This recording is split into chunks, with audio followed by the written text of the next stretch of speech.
आज का जो टॉपिक है ग्रुप इंडेक्स। सॉइल की ग्रुप इंडेक्स कैसे फाइंड की जाए, ठीक है। उसका फार्मूला है 0.2 प्लस 0.005 AC 0.01 BD, ठीक है। अब हमें देखना है कि ए क्या है, इसका मतलब क्या है। तो ए है कि percentage of passing soil sieve number 200 यानी सीव नंबर 75 माइक्रोन। आगे लिखा हुआ in excess of 35% not exceeding 75%, ठीक है।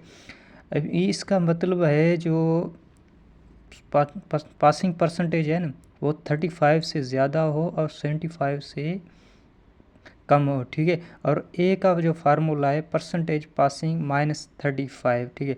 जो हमें पासिंग दिया गया उसको यहाँ पे पुट करेंगे, वहाँ से हम 35 माइनस करेंगे, ठीक है। जो वैल्यू आएगा ना उसको हम देखेंगे 0 to 40 के रेंज के बीच में है या नहीं है। अगर वो वैल्यू माइनस में आ रही है, ठीक है, -10 आ रही है, तो फिर हम वैल्यू 0 उठाएंगे, ठीक है। अगर वो वैल्यू 40 से ज़्यादा आ रहा है, ठीक है, फॉर एग्जांपल 50 आ रहा है, तो हम 40 उठाएंगे, ठीक है।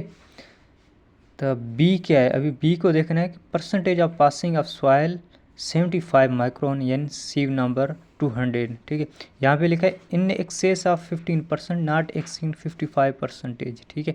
जो परसेंटेज पासिंग है 15% से ज़्यादा हो और 55% से कम हो, ठीक है। और उसको फाइंड कैसे किया जाएगा, परसेंटेज पासिंग -15, ठीक है। अब जो है पासिंग परसेंटेज रखेंगे उससे 15 माइनस करेंगे अगर हमारा वैल्यू 0 to 40 के बीच में आ रहा है, ठीक है। अगर हमारा वैल्यू माइनस में आ रहा है, फॉर एग्जांपल -5, तो हम उसकी जगह पे 0 रखेंगे, ठीक है। अगर वैल्यू हमारा 40 से ज़्यादा आ रहा है, फॉर एग्जांपल 75, तो हम 40 रखेंगे क्योंकि हमारी जो रेंज में मैक्सिमम वैल्यू क्या है 40 है। अब सी को देखना है, सी है लिक्विड लिमिट, ठीक है, इन एक्सेस ऑफ 40% नॉट एक्सिंग 60%, ठीक है।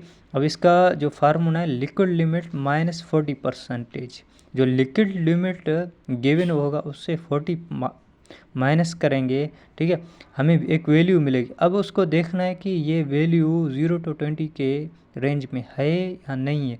अगर उसके रेंज में नहीं होगा तो फिर हमें वैल्यू चेंज करना पड़ेगी, ठीक है। अगर वो वैल्यू माइनस में आ जाती है तो फिर हम 0 पुट करेंगे सी की जगह पर। अगर वो 20 से ज़्यादा आ रहा है, 35 आ रहा है, 40 आ रहा है, तो हम 20 पुट करेंगे, ठीक है। और दूसरा है डी लास्ट में प्लास्टिसिटी इंडेक्स, ठीक है, इन एक्सेस ऑफ 10% नॉट एक्सेडिंग 30%। और प्लास्टिसिटी इंडेक्स जो है ना 10% से ज़्यादा हो मगर 30% से कम हो। अब यहाँ पर उसका फार्मूला दिया हुआ है प्लास्टिसिटी इंडेक्स -10%, ठीक है। जो हमें प्लास्टिसिटी इंडेक्स गिवन होगा उससे 10 माइनस करेंगे, हमें एक वैल्यू आएगी। अब उसको देखना पड़ेगा कि वो 0 to 20 के रेंज में है या नहीं है। अगर उसके रेंज में नहीं होगा तो हमें वैल्यू चेंज करना पड़ेगा। फॉर सपोज डी का वैल्यू आ रहा है -3, ठीक है, वो तो 0 से कम है, फिर हमारे पास जो रेंज में मिनिमम वैल्यू क्या है तो 0 है, हम डी के लिए 0 पुट करेंगे, ठीक है।